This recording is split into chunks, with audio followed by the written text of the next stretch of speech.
ٹھیک ہے بیٹے.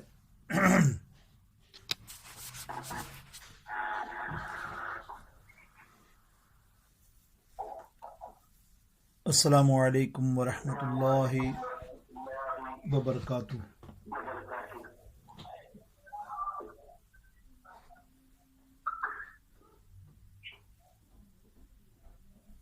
الحمد للہ نحمدہ ونصلی ونسلم علی سیدنا و مولانا محمد رسولہ النبی الکریم الامین المکین الرؤوف الرحیم. اما بعد، اعوذ باللہ من الشیطان الرجیم. بسم اللہ الرحمن الرحیم.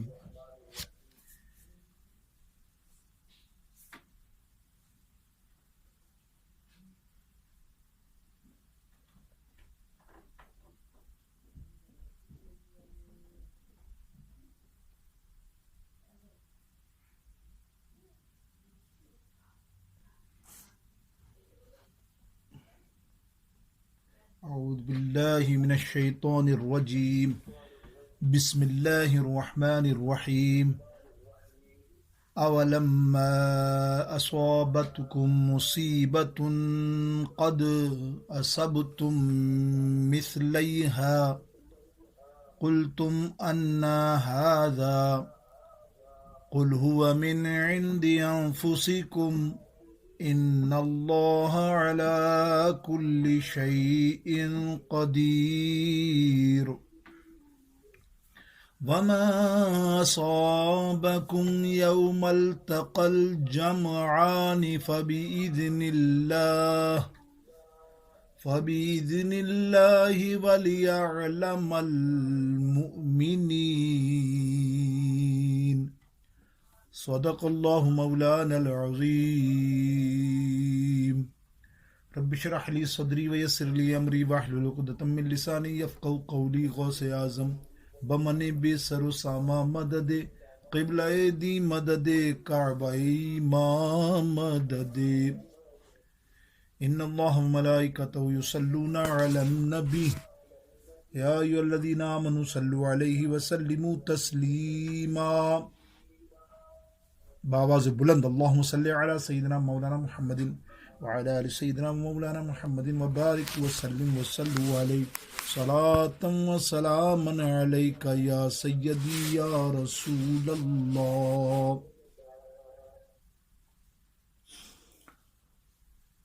اللہ رب العالمین جل شانہ کا شکر عظیم ہے، اور اس کے حبیب علیہ السلام کی بارگاہ اقدس میں درود و سلام کے نذرانہ پیش کرنے کے بعد انشاءاللہ 2 آیتیں انشاءاللہ آپ کے سامنے تلاوت کی. اس کے تحت آج مختصر درس ہوگا، لیکن آئیے بارگاہ رسالت مآب حضور پرنور سید عالم صلی اللہ علیہ وسلم کی بارگاہ اقدس میں چند اشعار محبت کے ساتھ نعت کے کلام سے انتخاب. آئیے پڑھیے. صلی اللہ علیہ یا، بلند آواز سے پڑھیے، تمام حضرات بلند آواز سے پڑھیے. صلی اللہ علیہ یا رسول اللہ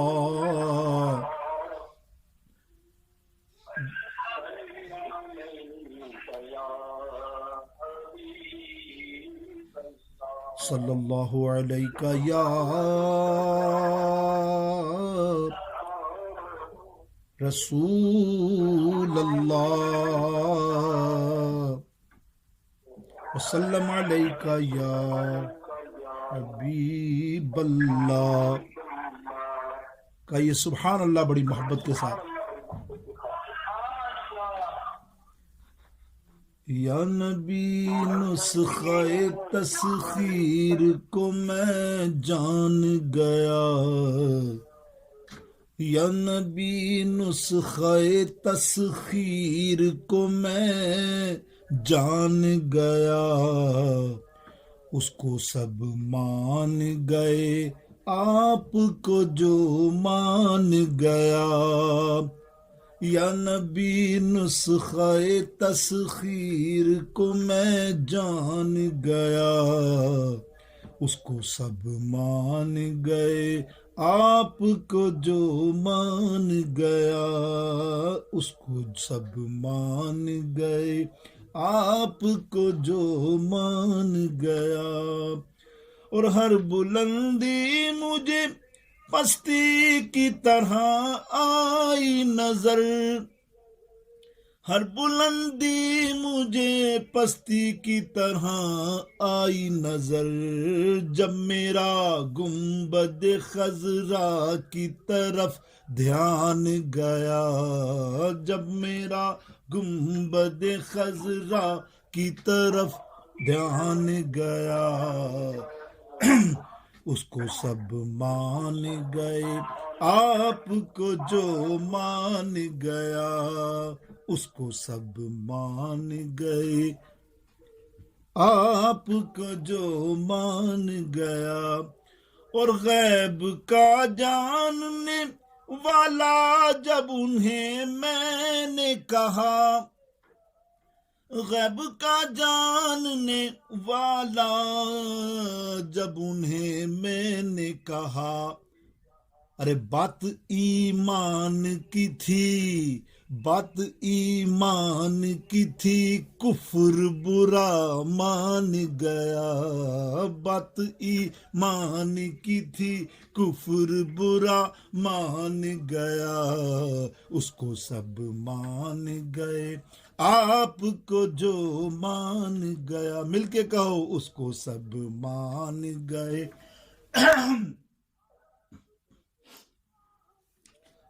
پھر کہو، اس کو سب مان گئے۔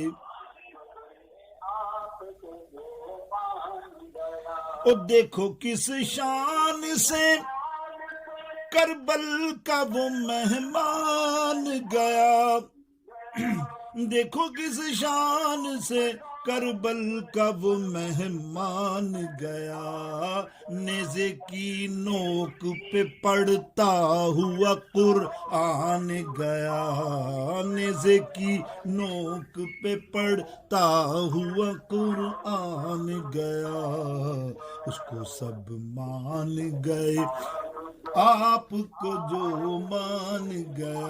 مل کے کہو، اس کو جو مان گئے،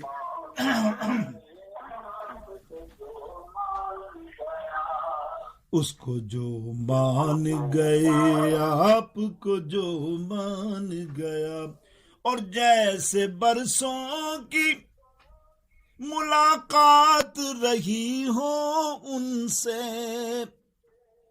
جیسے برسوں کی ملاقات رہی ہو ان سے، قبر میں دیکھتے ہی میں انہیں پہچان گیا، قبر میں دیکھتے ہی میں انہیں پہچان گیا، اس کو سب مان گئے، آپ کو جو مان گیا، آپ کو جو مان گیا، یا نبی نسخہ تسخیر کو میں جان گیا، اس کو سب مان گئے، آپ کو جو مان گیا۔ صلی اللہ تعالی علی خیر خلقہ وآلہ واصحابہ وبارک وسلم وصلوا علیہ۔ تلاوت آل عمران آیت نمبر 3، پارہ نمبر 3، آیت نمبر 165، 165 اور 166 آیات۔ چونکہ اللہ رب العالمین نے ان آیت کریمہ میں ایک ایسے عظیم غزوہ کا ذکر کیا ہے جو آپ کو یقیناً علم ہوگا کہ شوال کے مہینے میں ہوا، اور اس کے اندر بہت عظیم قربانیاں اسلام نے دی، اور اس کے اندر ایک عظیم ہستی دیگر صحابہ کی قربانیوں کے اور ان کے جوش و جذبوں اور ان کے عشق کے معاملات اس غزوہ میں بے شمار، لیکن ایک جو ہمارے لیے سید الشہداء سیدنا امیر حمدہ رضی اللہ تعالی عنہ کی شہادت. تو آج مختصر اس درس کے اندر بڑی محبت سے آپ ان شہدائے بدر کا ذکر سنیں گے. یقیناً اللہ رب العالمین ان کے فیضان سے، سرکار علیہ السلام کے کرم سے ہمارے آج سننے والی محفل میں تمام حاضرین اور جو جہاں کہیں بھی میڈیا پر سنیں بعد میں، اللہ تعالیٰ اس پہ کروڑوں ان کے فیضان کی برکت سے رحمتیں نازل فرمائے، اور جو مشکل میں ہے اللہ اس کی مشکل کو ٹال دے. آئیے ترجمہ سنتے ہیں کنز الایمان شریف. اللہ تعالیٰ ارشاد فرماتا اولما اصابتکم مصیبت قد اصبتم مثلیہا قلتم ان ھذا، کیا جب تمہیں کوئی مصیبت پہنچے کہ اس سے دونی تم پہنچا چکے ہو تو کہنے لگو یہ کہاں سے آئی؟ تو قل ہوا من عند انفسکم، تم فرما دو وہ تمہاری طرف سے آئی. ان اللہ علی کل شیء قدیر، بے شک اللہ سب کچھ کر سکتا ہے.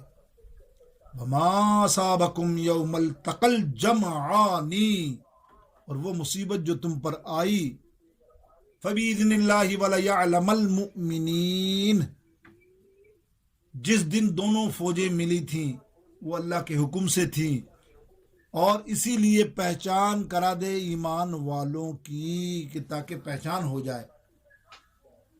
کل یقینی طور پہ میرے جمعے کا بیان اگر آپ نے سنا ہو، کہ آپ سنیں گے انشاءاللہ، ضرور سنیں، یہ آزمائش پر ہی تھا. یقینی طور پہ یہ بھی دیکھیں اللہ نے آزمائش کا ہی ذکر کیا ہے کہ ہمیں آزمانا تھا اپنے اور پرایوں کا. آئیے مختصر اللہ تعالیٰ کیا ارشاد فرما رہا ہے اولما اصابتکم مصیبہ، کیا جب تمہیں کوئی مصیبت پہنچے. یہاں غزوہ احد کا بیان ہے.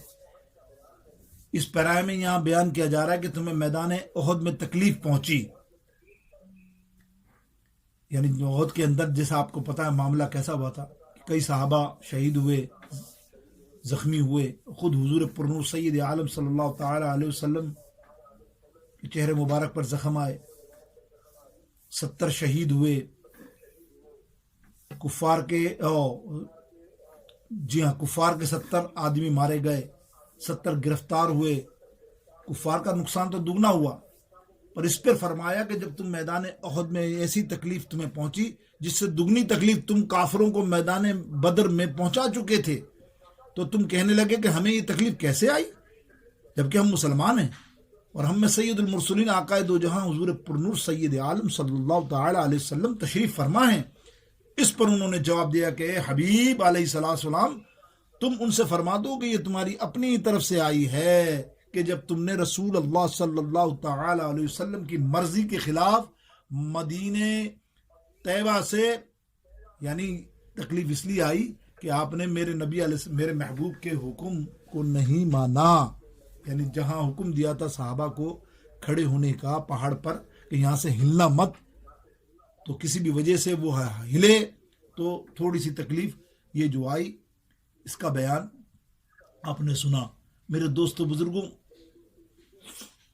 یہاں جو نبی علیہ السلام کو فرمایا جا رہا ہے کہ آپ کہیے یہ مصیبت تمہاری خود کی لائی ہوئی ہے، تم میری حکم عدولی نہ کرتے، احد پہاڑ سے نہ ہٹتے، مال غنیمت لینے نہ لوٹتے، نہ ٹوٹ پڑتے، تو اللہ تعالیٰ ہر چیز پر قادر ہے.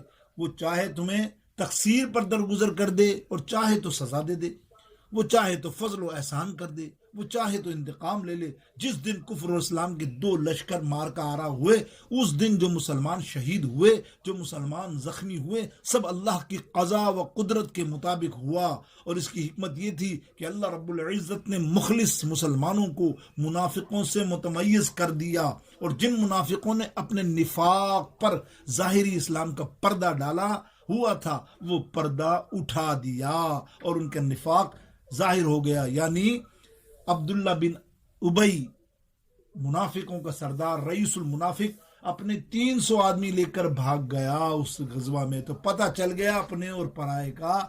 اللہ رب العزت جل شانہ یہاں یہ ارشاد ہو رہا ہے اور تنبیہ دی جا رہی ہے کہ کس طرح ہم نے تمہارے جو یہ معاملات تھے سارے کے سارے اللہ کے حبیب علیہ الصلوۃ والسلام کی زبانی ہمیں بیان کیے. میرے دوستو بزرگوں، اب دیکھتے ہیں ہم کچھ مختصر اس غزوہ کے بارے میں معلومات بھی اور کچھ واقعات بھی. ویسے آج کا موضوع ہی ہمارا غزوہ احد اور مختصر شہادت سیدنا امیر حمزہ درس کے حساب سے. نمبر 1، غزوہ احد 3 سن ہجری میں 3 ہجری میں 15 شوال مبارک مکرم بروز ہفتہ، آج ہفتے کا دن ہے. اللہ اکبر، دیکھیں آپ، اور آج ہی ہم یہ بیان کر رہے ہیں. اللہ نے اور ہمیں فضل کر دیا. اور یہ 3 سن ہجری کا سب سے بڑا واقعہ ہے، چونکہ احد میں رونما ہوا. احد ایک مشہور پہاڑ کی جگہ ہے. اللہ اکبر، یہ وہ احد پہاڑ ہے جس کو سرکار نے فرمایا ہم احد سے محبت کرتے ہیں، احد ہم سے محبت کرتا ہے. احد کے بارے میں آتا ہے یہ جنتی پہاڑ ہے، جنت کے برابر میں اس کو لگا دیا جائے گا روز قیامت. جو مدینہ منورہ سے تقریباً 3 میل کے فاصلے پر ہے. یاد رکھیے، عام طور پر یہ خیال کیا جاتا ہے کہ غزوہ بدر کے بعد دوسرا غزوہ احد ہے. یہ غلط خیال ہے، کیونکہ میری اپنی معلومات اور سیرت کی کتابوں میں جو بھی علم حاصل پڑھا، جو میں نے اپنی ناقص، وہ آپ کے سامنے بیان کر رہا ہوں. کیونکہ غزوہ بدر اور غزوہ احد کے درمیانے عرصے میں متعدد غزوات کا وقوع ہوا، جن کی تعداد کے بارے میں مورخین میں مختلف اختلافات ہیں. بہرطور جمہور 6 ہے، کچھ نے کہا 5 ہے. ہم یہاں امام ابن کثیر ان کی تعداد انہوں نے 5 لکھی، تو ہم 5 لے لیتے ہیں کہ کون کون سی ہیں. نمبر 1، غزوہ بنو سلیم، غزوہ سویق، غزوہ ذی امر جسے غطفان بھی کہتے ہیں. نمبر 4، غزوہ والفراع، غزوہ الفراع، اور غزوہ بنو قنقاع. یہ 5 غزوہ احد سے پہلے ہو چکی تھی. اب غزوہ احد کے اسباب کیا تھے؟ غزوہ بدر میں چونکہ 70 کفار واصل جہنم ہوئے اور 70 کافر جو ہے قیدی ہوئے جو قتل ہوئے تھے. ان میں اکثر و بیشتر کفار مشرکین کے سردار تھے، بلکہ بڑے تاجدار تھے. اور مکہ مکرمہ میں کوئی گھر بھی ایسا نہیں تھا جس کا کوئی فرد قتل یا قیدی نہ ہو. پس اسی لیے ہر گھر میں صف ماتم بچھ گئی تھی اور ہر گھر میں ماتم کدا بنا ہوا تھا. قریش کا بچہ بچہ انتقام اور غیظ و غضب کی آگ میں جل رہا تھا اور مسلمانوں کو مارنے پر تلا تھا. اب دیکھیے لشکر کی تیاری. 5 شوال المکرم لشکر کفار اپنی بھرپور تیاری میں مکہ مکرمہ سے مدینہ کی طرف آیا. کافروں کا لشکر کیا تھا؟ کفار کا 3000 مسلح افراد، جن میں سے 700 افراد زرپوش، 200 افراد گھوڑے سوار. ان کے پاس 3000 اونٹ، کھانے پینے کا وافر مقدار، اور الٹے سیدھے گانے بجانے کی عورتیں، اور باقاعدہ اپنی فوجیوں کے جذبے کو اجھارتی تھیں. وہ یہ ہوا کیا؟ ایک اور دلچسپ واقعہ غزوہ احد کا سنیے. مقام ابوا یاد آیا ہوگا آپ کو، جو مدینہ شریف جاتے ہیں. سبحان اللہ، کیا جگہ ہے! آہا، یہ حضرت سیدہ بی بی آمینہ رضی اللہ تعالی عنہ کی قبر انور کی جگہ ہے. اور یہ مدینے سے کچھ فاصلے پر، کچھ مائل کے بیچ میں، مکہ اور مدینہ کے بیچ میں یہ ابوا کا مقام آتا ہے. تو یہ حضور پرنور سید عالم صلی اللہ علیہ وسلم کی والدہ ماجدہ کی قبر انور یہاں پر موجود ہے. تو یہاں ابو سفیان کی زوجہ ہندہ نے کہا کہ لوگوں، ان کی قبر کھول دو، ان کی لاش نکالو، تاکہ اگر ہمارے کچھ لوگ قیدی بھی ہو جائیں گے تو ہم درہم وغیرہ دینے کے بجائے نعوذ باللہ نقل کفر نباشد کہ ان کے آزاد دے کر چھڑا لیں گے. کافی لوگوں نے اس فیصلے کو سراہا، لیکن اللہ رب العالمین جل شانہ کو ان کے جسد اقدس کی حفاظت کرنی تھی، اسی لیے سنجیدہ لوگوں نے وہاں اس فیصلے کی مخالفت کی اور کہا کہ تم ایسا کرو گے تو پھر ہمارے سارے اسلاف اور ہمارے سارے بزرگوں کی قبروں کو یہ بھی ایسا ہی کریں گے، تو خواہ مخواہ قبروں کا معاملہ اور اس کی تقدس کو پامال نہ کرو، لہذا تم ایسا کرنے سے باز آ جاؤ. الغرض کفر تیزی کے ساتھ مدینہ کی طرف روانہ ہوا اور 12 شوال المکرم کو لشکر کفر نے جبل احد کے پاس پہنچ کر پڑاؤ ڈالا. اب دیکھیے آقا دو جہاں حضور پرنور سید عالم صلی اللہ علیہ وسلم کو جب اطلاع ہوئی اس معاملے کی، تو حضور علیہ السلام نے تمام ناکوں پر پہرے لگا دیے، رات کو مجاہد کھڑے کر دیے اور جمعرات کو روز تیاری میں گزر گیا. جمعے کے دن سرکار علیہ السلام نے نماز جمعہ کے بعد تمام مہاجرین انصار سے مشورہ کیا کہ ہمیں جنگ کیسی کرنی چاہیے، دفاعی یا باہر نکل کر. تو بعض صحابہ رضوان اللہ تعالی اجمعین نے رضوان کا دفاع کا مشورہ دیا کہ یہیں مدینے میں رہ کر مقابلہ کریں، اور ہمیں مدینے کی گلی گلی کا علم ہے تو ہم ان کا اچھا مقابلہ کریں گے. اور جن میں اکثر صحابہ نے کہا کہ ہمیں باہر نکل کے کرنا چاہیے. اس میں عبداللہ بن ابی جو تھا رئیس المنافقین، اس کے اور اس کے ساتھیوں کا مشورہ یہ تھا کہ مدینے میں ہی دفاع کرنا چاہیے. یہ بات سن کر نبی علیہ الصلوۃ والسلام اپنے گھر تشریف لے گئے کاشانے پر، اور پھر اسلحہ زیب کر کے ذرہ پہن کر باہر تشریف لائے. اور پیچھے سے وہ صحابہ جو خاموش رہے تھے ان سے کہنے لگے کہ تمہیں مشورہ دینا چاہیے کہ حضور علیہ السلام کی رائے سب سے بہتر رائے ہے، ہمیں اپنی رائے تو دے دی لیکن ہمیں یہ کہنا چاہیے تھا کہ یا رسول اللہ جو آپ مشورہ دیں گے وہی فائنل ہے. یہی ہوتا ہے. دیکھو اپنے بزرگوں کو، اپنے عزام کو، اپنے عشاق کو، اپنے مشائخ کو، اپنے پیر عزام بزرگان جتنے ہوں ان کا مشورہ اولیت ہوتا ہے. اس بات سے ثابت ہوا. حضور کو اس امر کی اطلاع تھی، تو چونکہ حضور نے اسلحہ زیب تنن فرما لیا تھا تو فرمایا کسی نبی کے لیے جائز نہیں کہ اسلحہ زیب تن فرما کر جنگ کے بغیر اسے اتار دے. تو یہاں دو باتیں معلوم ہوئی کہ بڑے سے بڑے عہدے والے کو بھی مشورہ کرنا چاہیے، اور نمبر 2 مشورہ ہو جانے کے بعد فیصلہ بدلنا دانش مندی نہیں ہوتی، کیونکہ اس سے فیصلے پر اعتماد جاتا رہتا ہے. لہٰذا 14 شوال المکرم بروز جمعے کو اسلامی لشکر جمعہ پڑھ کر مدینے سے روانہ ہوا. جب یہ روانہ ہوا تھا تو تعداد تھی 1000، مگر تھوڑی دور چلنے کے بعد ان میں 700 رہ گئی، 700. تو عبداللہ بن ابی رئیس المنافق اپنے 300 چیلے لے کے بھاگ گیا، الگ ہو گیا، یہ کہتے ہوئے کہ ہماری بات نہیں مانی گئی ہم تو نہیں جائیں گے. منافقت کی یہ علامت ہے کہ ہمیشہ منافق سازگار ماحول میں تو ساتھ رہتا ہے، لیکن جب کوئی مشکل کی گھڑی پڑتی ہے ایسے الگ ہوتے ہیں جیسے کبھی ان کے ساتھ ہی نہیں تھا. منافق کا اس نازک موڑ پر حضور پرنور صلی اللہ علیہ وسلم کا ساتھ چھوڑنا یہ منافقوں کی اس وقت نشانی بتائے گی. اب جنگ کی ابتدا دیکھیں، غزوہ کی ابتدا ایک شخص وہاں سے آیا، ابو عامر. یہ مدینہ منورہ کا راہب تھا تو کافر لیکن راہب تھا، عیسائی تھا.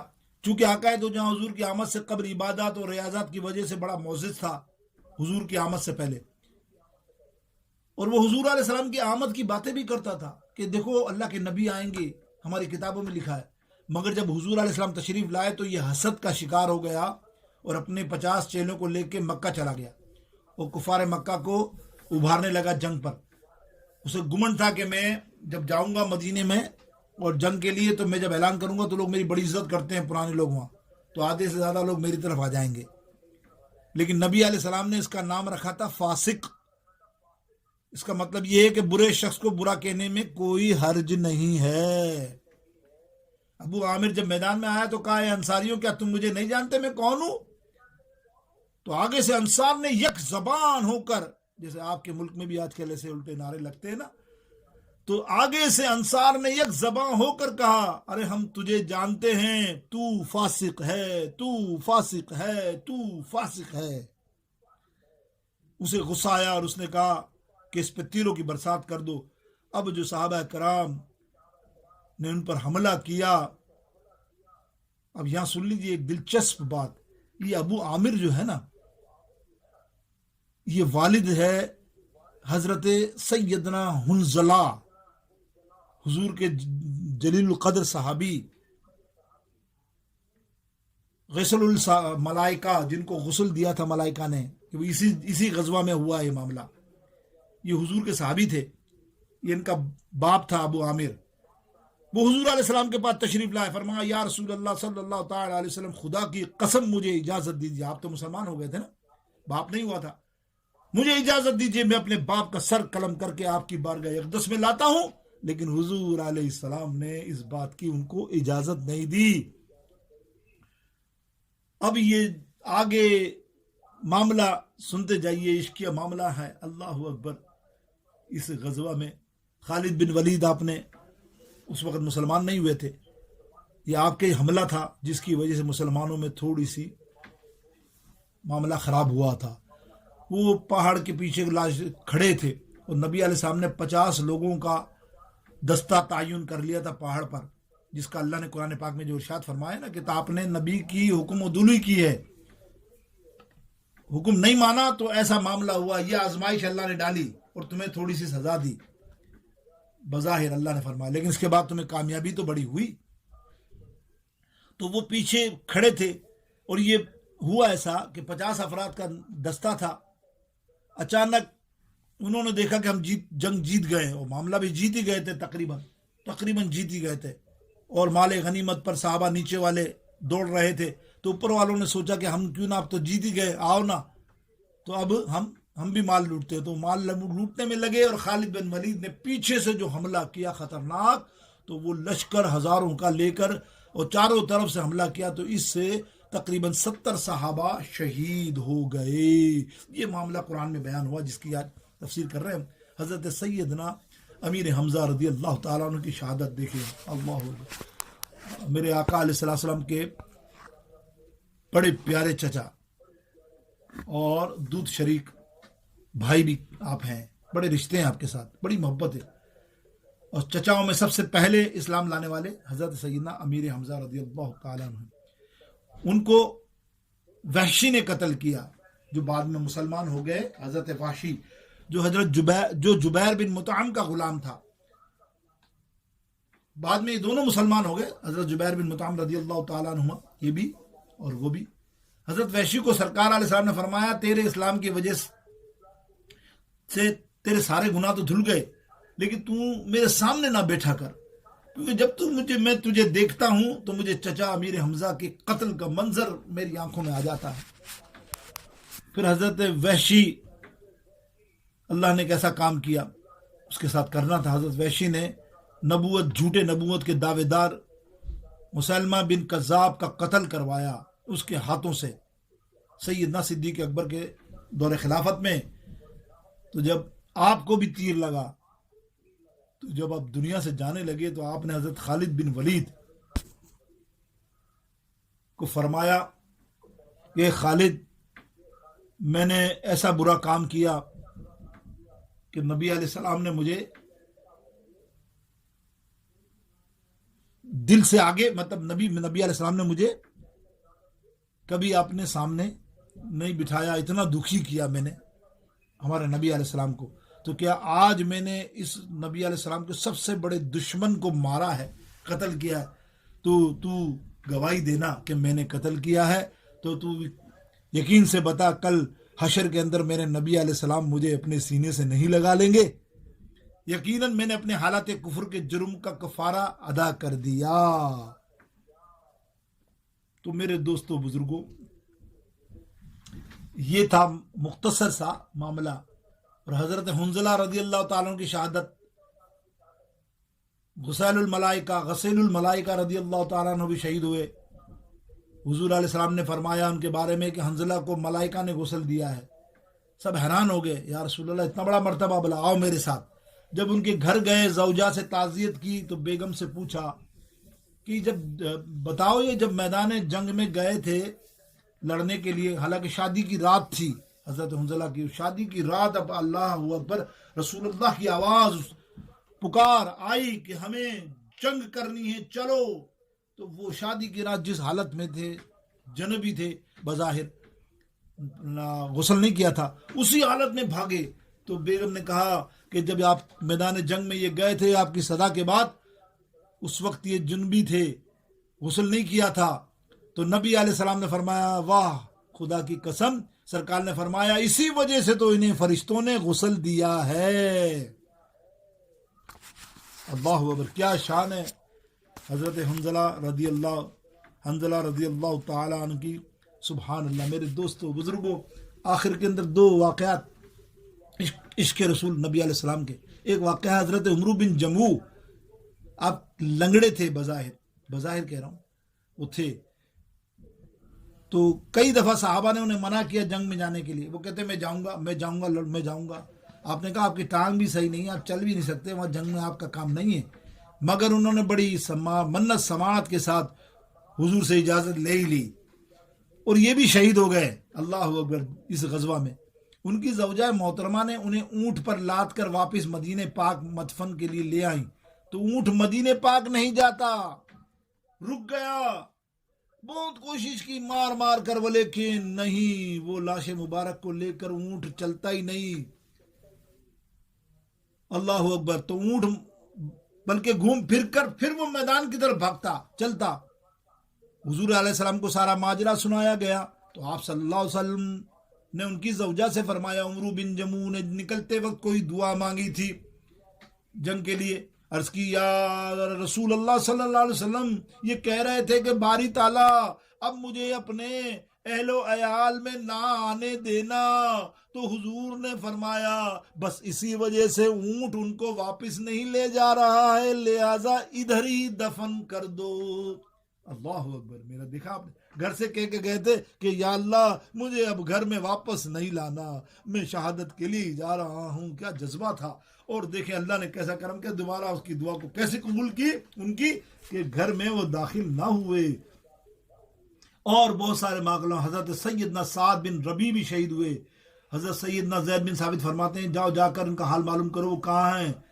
تو وہ جب گئے اس غزوہ میں تو دیکھا اللہ اکبر وہ بھی شہید ہو چکے تھے. اللہ کے حبیب علیہ السلام نے انہیں گود میں لے کر فرمایا کہ آؤ جنتی دیکھنا ہے تو میرے ساتھ کو دیکھو. اس طرح میرے دوستو یہ مختصر میں نے کوشش کی کہ یہ تو ظاہر غزوہ اتنی طویل ہے کہ ایک ایک واقعہ دل افروز ہے. غزوہ احد میں مسلمانوں کا نقصان ضرور ہوا، یاد رکھو شکست نہیں ہوئی، کیونکہ شکست تو تب ہوتی ہے نا کہ اگر مسلمان میدان چھوڑ کر بھاگتے. مسلمان تو بھاگے ہی نہیں، لشکر کفار بھاگا. رہی بات کہ صحابہ کرام نے جنگ چھوڑ دی، ہاں اس لیے انہیں اطلاع ملی کہ حضور شہید ہو گئے. وہ جو جگہ جو چھوڑی نا اس کے بارے میں مفسرین نے کلام کیا. سیرت ہشام، سیرت مصطفیٰ صلی اللہ علیہ وسلم، بے شمار کتابیں، شاندار کتابیں، پل پل کی خبریں ان میں دی گئی ہیں. تو انہوں نے یہ سوچ کر جنگ کرنا چھوڑ دی تھی کہ لڑ تو رہے، حضور علیہ السلام کی شہادت کی خبر آئی، افواہ آئی کہ نبی علیہ السلام نعوذ باللہ شہید ہو گئے، تو ہم کس کے خاطر لڑیں. تو انہوں نے جنگ میں حضور کے وصال کے غم میں جنگ چھوڑی تھی، شکست سمجھ کر نہیں. تو الغرض غزوہ احد مسلمانوں کے لیے ایک آزمائش تھی جو اللہ اپنے مقبول بندوں سے لیا کرتا ہے تاکہ دنیا والے اس کو صبر و شکر اور خدا کی رضا میں راضی ہونے کے بعد گواہ ہو جائے. رہی یہ بات کہ سرکار علیہ السلام کی افواہ، وہ اس میں بھی حکمت تھی تاکہ لوگ حضور علیہ السلام کے وصال کے لمحے اور لمحات اور اوقات کے لیے آنے والوں میں دنوں میں تیار ہو جائیں. تو ہمارے لیے اس جنگ میں یہ سبق ہے کہ نبی علیہ السلام کی ایک نافرمانی اس قدر نقصان کا باعث ہے، تو تم اور ہم دن رات ان کی نافرمانیاں کس قدر کرتے ہیں تو ہمارا نقصان کا کیا حال ہوگا. اللہ تعالیٰ ہمیں کیسے دیکھے گا. یاد رکھو بس نبی علیہ السلام کے فرمان پر پورے اترو، 5 وقتہ نماز کو قائم کرو، محبت کے ساتھ نبی کی سنت پاک کو عام کرو، حضور کے دین کو عام کرو. اللہ تعالیٰ مجھے اور آپ سب کو خاص کرم عطا فرمائے. وآخر دعواہم الحمدللہ رب العالمین، الحمدللہ رب العالمین، والصلاة والسلام علی رسول اللہ. یا اللہ ہماری آج کی اس محفل کو قبول فرما، آنے والوں پہ خصوصی برکت عطا فرما، خاص کر رمضان مبارک کا جو گزرا ہے وقت، اے اللہ اس کے اندر جو تم نے ثواب اجر عظیم عطا فرمایا، اور ہماری جو حالتیں تھی اللہ ایسا ہی نیک ہمیں باقی مہینوں میں بھی بنا دے. ہمیں نیک بنا دے. رمضان مبارک کی ہمیں ہر سال نصیب فرما, مدینہ پاک میں نصیب فرما, ہر ایک کو نصیب فرما. ہمارے جتنے حاضرین آستانہ عالیہ پر ہیں, اے اللہ انہیں ثابت قدم رکھ, محبت اور اتفاق سے رہنا نصیب فرما. فقیر کی دعا ہے, یہ ارشاد علی بابا کا پیغام, یہ عابد بابا کا پیغام, اتفاق محبت سے رہو, چھوٹی چھوٹی باتوں میں الجھو نہیں. اب ثاقب بابا آپ کے سامنے موجود ہیں, بس یہی تمہارے لیے کافی ہے کہ انہیں اور ان کی عزت کرو, ان سے محبت کرو, ان سے پیار کرو. اللہ تعالیٰ سب کو خاص کرم اور رحمت نازل فرمایا. ہمارے اقبال بھائی کو اللہ تعالیٰ, اپنے حاجی اقبال کو اللہ صحت کاملہ عاجلہ نازل فرمایا. اس عرصے میں جتنے مرحومین ہیں کیشور سے, اور جتنے مہمان حضرات اور حیدرآباد اور دنیا عالم میں, سب کو جنت الفردوس میں جگہ عطا فرمایا. وصلی اللہ تعالی علی خیر خلقہ وآلہ واصحابہ وبارک وسلم وصلوا علیہ. السلام علیکم ورحمۃ اللہ وبرکاتہ. ٹھیک ہے بیٹا.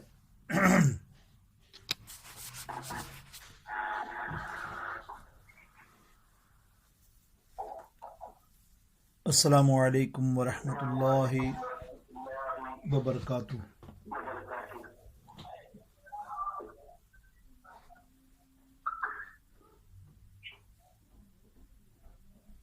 الحمدللہ نحمدہ ونصلی ونسلم علی سیدنا و مولانا محمد رسولہ النبی الکریم الأمین المکین الرؤوف الرحیم. اما بعد, اعوذ باللہ من الشیطان الرجیم, بسم اللہ الرحمن الرحیم.